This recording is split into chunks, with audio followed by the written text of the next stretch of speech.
Hello, ഞാനിന്ന് വന്നിരിക്കുന്നത് cooking video ഒന്നുമായിട്ടല്ല കേട്ടോ, വേറൊരു കാര്യം പറയാൻ വേണ്ടി വന്നതാണ്. ചെറിയൊരു വ്ളോഗ് തന്നെ ആണെന്ന് കൂട്ടിക്കും. അപ്പോൾ അതിൽ ഞാൻ കുറച്ച് കാര്യങ്ങൾ എനിക്ക് നിങ്ങളോട് പറയാനുണ്ട്. അപ്പോൾ അതൊന്ന് പറയാൻ വേണ്ടി വന്നതാണ്. പക്ഷേ അതെനിക്ക് ഈ ഒരൊറ്റ വീഡിയോയിൽ ചെയ്യാൻ പറ്റാത്തതുകൊണ്ട് ഞാനതൊരു 3 പാർട്ടായിട്ടായിരിക്കും ഇടുന്നത് കേട്ടോ. അപ്പോൾ എൻ്റെ വീഡിയോസൊക്കെ ഇഷ്ടപ്പെടുന്നുണ്ടെങ്കിൽ ലൈക്ക് ചെയ്യാനും സബ്സ്ക്രൈബ് ചെയ്യാനും കമൻറ്റ് ചെയ്യാനും നിങ്ങൾ മറക്കരുത് കേട്ടോ. അപ്പോൾ ഒരുപാട് ആളുകൾ എനിക്ക് സപ്പോർട്ടായിട്ട് വരുന്നുണ്ട്. അവർ ഒക്കെ സബ്സ്ക്രൈബ് ചെയ്തിട്ടുണ്ട്. അവർക്കൊക്കെ ഒരുപാട് താങ്ക്സ്. കാരണം ഞാനിത് എന്താ പറയുക, ഞാൻ ഒരുപാട് വർഷം മുമ്പ് ഒരു ചാനൽ തുടങ്ങിയിട്ടിട്ട് ഒന്നും ചെയ്യാതെ ഇത്രയും വർഷം വെറുതെ ഇട്ടിരുന്നു. ഇപ്പോഴാണ് ബോധോദയം ഉണ്ടായത്. അപ്പോൾ അതുകൊണ്ട് എല്ലാവരുടെയും സപ്പോർട്ടിന് നന്ദി കേട്ടോ. അപ്പോൾ ഞാൻ വിഷയത്തിലേക്ക് കിടക്കാം. അപ്പോൾ നിങ്ങളെപ്പോഴെങ്കിലും നിങ്ങൾക്കിട്ട് പാര പണിയുന്ന ആളുകളെ പറ്റിയും അസൂയ മൂത്ത് നിങ്ങളെ പാര പണിയെ നിങ്ങളെപ്പറ്റി അനാവശ്യങ്ങൾ പറഞ്ഞ് നടന്ന് അങ്ങനെയൊക്കെ ചെയ്യുന്ന ആളുകളെ പറ്റി നിങ്ങൾ എപ്പോഴെങ്കിലും ചിന്തിച്ചിട്ടുണ്ടോ? നിങ്ങൾക്ക് അങ്ങനെയുള്ള അനുഭവങ്ങൾ ഉണ്ടായിട്ടുണ്ടാവണം, ഒരുപാട് ആളുകൾക്ക് ഉണ്ടായിട്ടുണ്ടാവണം. അപ്പോൾ അങ്ങനെയുള്ളൊരു വിഭാഗം ആൾക്കാരെ പറ്റിയാണ് ഞാനിന്ന് പറയാൻ പോകുന്നത്.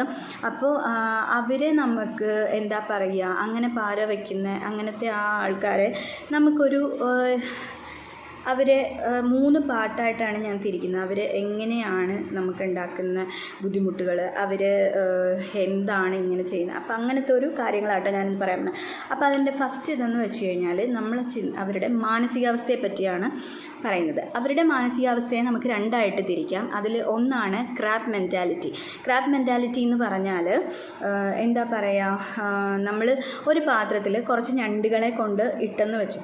അപ്പോൾ ആ ഞണ്ടുകളെ കൊണ്ടിടുമ്പോൾ അതിലൊരു ഞണ്ട് ബാക്കിയുള്ള ഞണ്ടുകളുടെ മേളിൽ കൂടെ ഇങ്ങനെ നടന്ന് പുറത്തേക്ക്, അതായത് ആ പാത്രത്തിൻ്റെ പുറത്തേക്ക് പോകാൻ വേണ്ടി ശ്രമിക്കും, അതായത് രക്ഷപ്പെടാൻ വേണ്ടി ശ്രമിക്കും.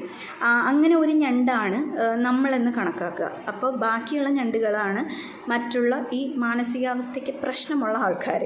അപ്പോൾ എന്താ ചെയ്യണമെന്ന് വെച്ച് കഴിഞ്ഞാൽ, ഈ കയറിപ്പോകാൻ പോകുന്ന ഞണ്ടിനെ ബാക്കിയുള്ള ഞണ്ടുകൾ വലിച്ച് താഴേക്കിടും. അതായത് അങ്ങനെ ഇപ്പം നീ പോകണ്ട, അങ്ങനെ ഇപ്പം നീ മാത്രമേ രക്ഷപ്പെടേണ്ട, ഞങ്ങളും ഇവിടെ ഉണ്ട്, ഞങ്ങളുടെ കൂടെ കിടന്നാൽ മതി എന്നുള്ള, അല്ലെങ്കിൽ ഞങ്ങളെക്കാൾ താഴെ കിടന്നാൽ മതി എന്നുള്ളൊരു മെൻറ്റാലിറ്റി. അതാണ് ക്രാബ് മെൻറ്റാലിറ്റി. അപ്പോൾ ഇത്തരം ആളുകളും അങ്ങനെ തന്നെയാണ്. നമ്മൾ രക്ഷപ്പെടാൻ നോക്കുമ്പോൾ എങ്ങനെയും നമ്മളെ ചവിട്ടി താഴ്ത്താൻ നോക്കും. നമ്മൾ പോവാതിരിക്കാൻ അവർ ശ്രമിക്കും മാക്സിമം, അതിനവരെന്തും ചെയ്യും. അതാണ് ക്രാബ് മെൻറ്റാലിറ്റി. രണ്ടാമത്തെ കാര്യം എന്ന് പറഞ്ഞു കഴിഞ്ഞാൽ താരതമ്യം ചെയ്യലാണ്. അതായത് ഇവരെല്ലാ കാര്യങ്ങളും താരതമ്യം ചെയ്യും. അതായത് അവർ നമ്മളെക്കാൾ ബെറ്റർ ആവുമോ എന്നുള്ളൊരു ടെൻഷൻ ഇവരെ എപ്പോഴും വേട്ടയാടിക്കൊണ്ടിരിക്കും. അപ്പോൾ അതുകൊണ്ട് തന്നെ അവർക്ക് അവരുടെ സമാധാനം നഷ്ടപ്പെടും. അതാണ് താരതമ്യം ചെയ്യൽ. അപ്പോൾ അവരെപ്പോഴും ഇങ്ങനെ താരതമ്യം ചെയ്യും. അവളെന്നേക്കാൾ നല്ല രീതിയിലായോ ഇങ്ങനെ ടെൻഷൻ അടിച്ച് അവർ തന്നെ അവരുടെ സമാധാനം പോയി നമുക്കിട്ട് പാര വെക്കാൻ ശ്രമിക്കും. ഇതാണ് രണ്ടാമത്തെ കാര്യം. അപ്പോൾ